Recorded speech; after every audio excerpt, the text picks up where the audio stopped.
Tips and tops channel को subscribe करना बिल्कुल फ्री है। सब्सक्राइब करें और इस बेल आइकन को दबाएं हमारे नए वीडियोस सबसे पहले देखने के लिए।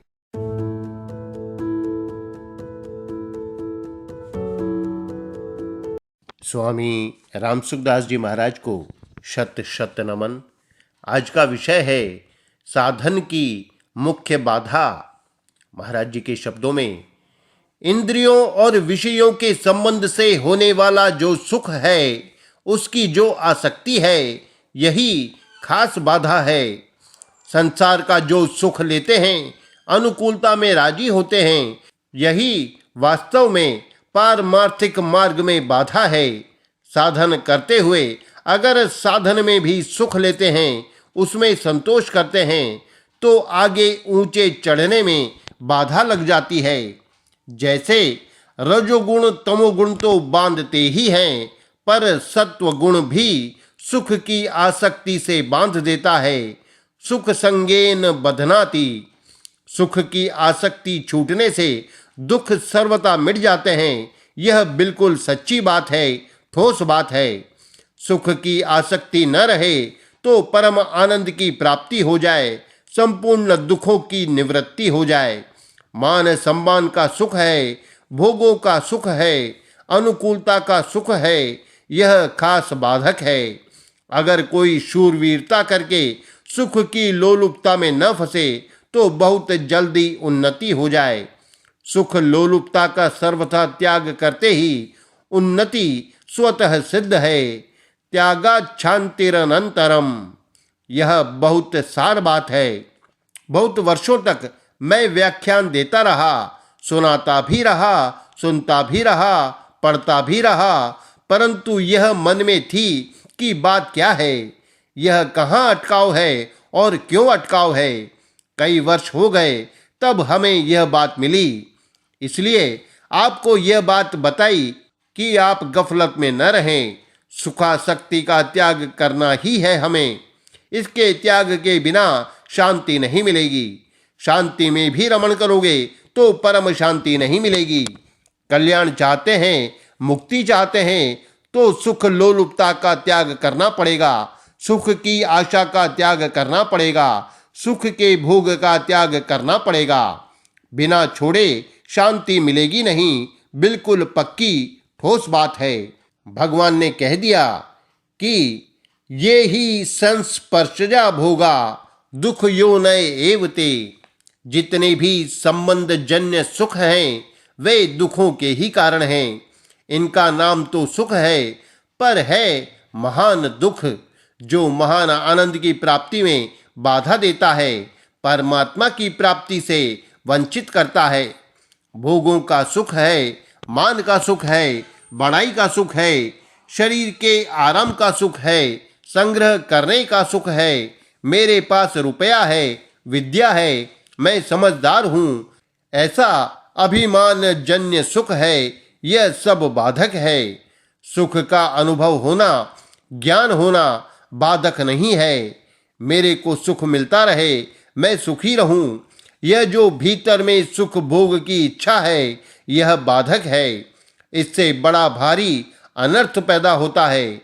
कोई हमारे सुख में बाधा देता है, मान सत्कार बड़ाई आराम भोग में बाधा देता है, तो वह हमें बुरा लगता है। इसमें एक मार्मिक बात है सज्जनों, दूसरा हमें बुरा लगता है, यही खास बुराई है। सुखस्य दुखस्य न कोपि दाता, परो ददातीति कुबुद्धिरेषा। अहम करोमीति वृथाभिमानः, स्वकर्म सूत्रे ग्रथितो ही लोकः।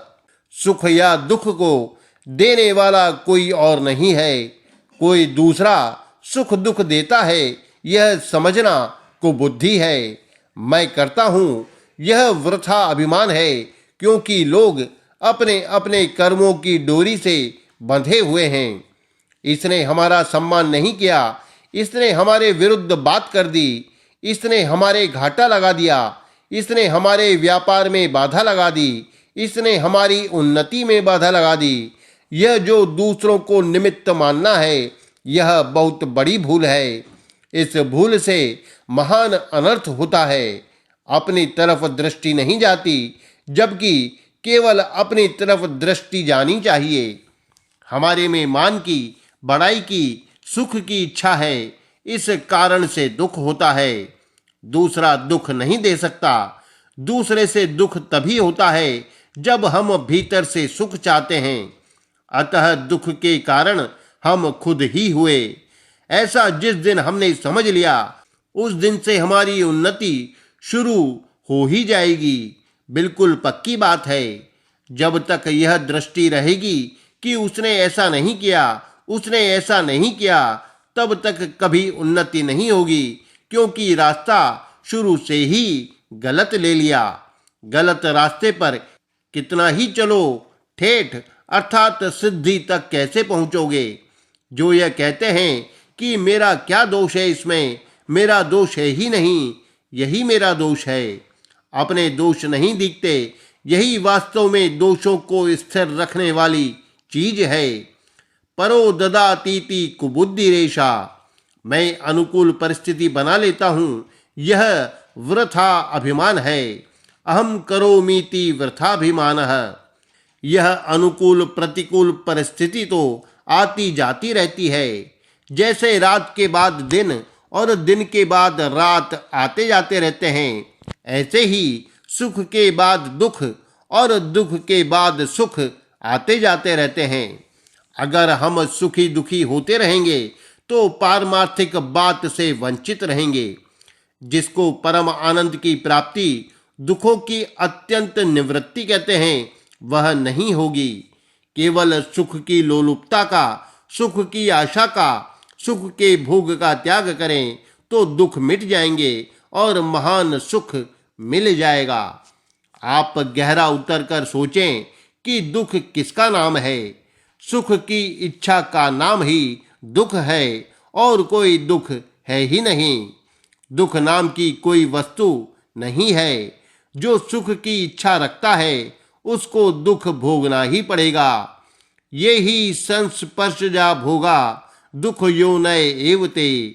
सुख तो आने जाने वाला है, पैदा होता है और समाप्त हो जाता है। आद्यंतवंतः। सुख तो रहता नहीं, पर उसकी इच्छा आशा बनी रहती है।